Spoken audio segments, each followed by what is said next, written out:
India के eastern coast पर बसा ओडिशा एक बहुत ही खूबसूरत और समृद्ध विरासत वाला राज्य है।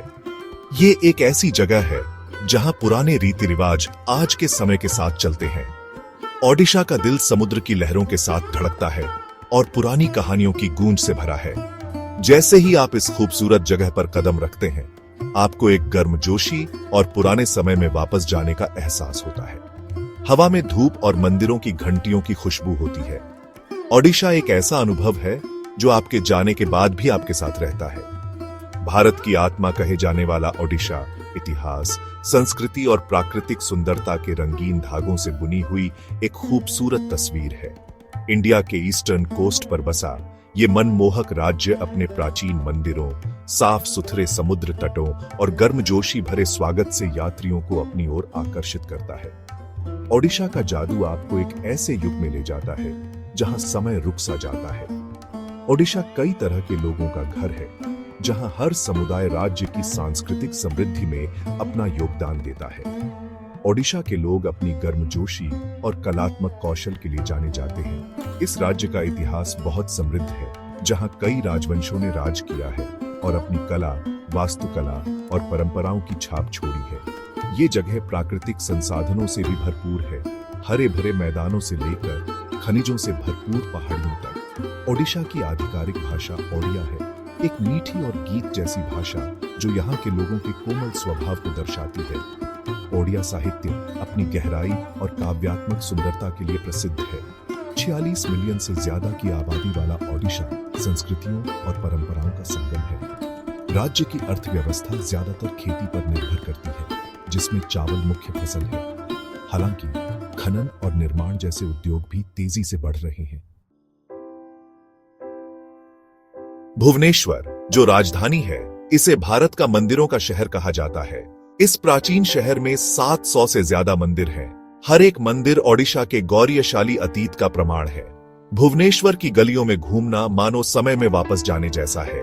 हवा में धूप और मंदिरों की घंटियों की आवाज गूंजती है। अपनी बारीक नक्काशी और ऊंचे शिखर वाले ये प्राचीन मंदिर इतिहास के उतार चढ़ाव के साक्षी हैं। भुवनेश्वर एक ऐसा शहर है जहां आधुनिकता परंपरा के साथ घुल मिल जाती है। चौड़ी सड़कों के किनारे प्राचीन मंदिर हैं और शांत झीलों के पास हलचल भरे बाजार हैं। ये शहर गतिविधियों का केंद्र है, जहां हर तरह के लोग अपने दिनचर्या में व्यस्त हैं। फिर भी इस भागम भाग के बीच एक शांति का एहसास है जो हवा में व्याप्त है। ये शहर शिक्षा और संस्कृति का भी केंद्र है।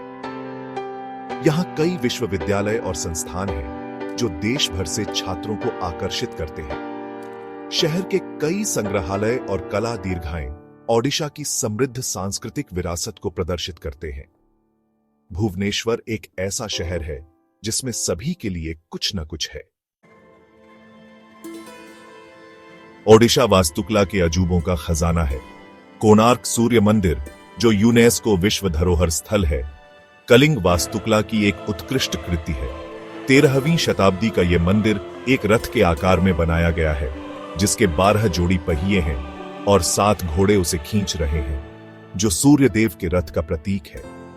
पुरी का जगन्नाथ मंदिर एक और वास्तुशिल्प का चमत्कार है और हिंदुओं के लिए एक महत्वपूर्ण तीर्थ स्थल है।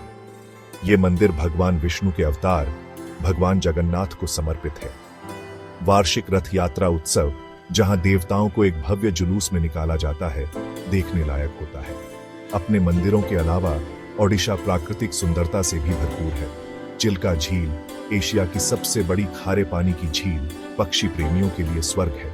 ये झील कई तरह के प्रवासी पक्षियों का घर है, जो इसे प्रकृति प्रेमियों के लिए एक आनंददायक जगह बनाती है। ओडिशा की सांस्कृतिक विरासत उतनी ही समृद्ध और विविध है जितना कि इसका भूदृश्य। ये राज्य अपने अनोखे नृत्य रूप ओडिसी के लिए जाना जाता है, जो अपने सुंदर आंदोलनों और जटिल भावों के लिए प्रसिद्ध है। ओडिशा अपने हस्तशिल्प के लिए भी प्रसिद्ध है। बारीक चांदी के फिलिग्री काम से लेकर रंगीन पट्टचित्र चित्रों तक ओडिया कारीगर अपने कौशल और रचनात्मकता के लिए जाने जाते हैं। राज्य का खाना भी एक खास बात है, जिसमें ताजा समुद्री भोजन और स्थानीय उत्पादों पर जोर दिया जाता है। ओडिशा वास्तव में इंद्रियों के लिए एक दावत पेश करता है।